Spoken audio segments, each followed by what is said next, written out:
Are we ready for the next four letters? Yes, we are. So, shall we say it together?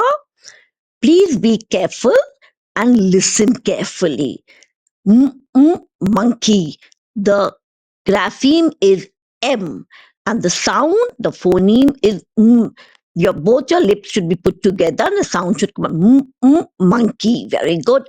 Then comes N, the grapheme. The sound is N. Put your tongue at the top and take out the sound. Your mouth should be just slightly open.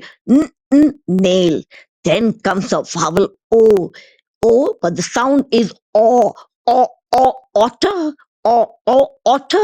otter. The grapheme is O. Yes. Then comes p, p, pale.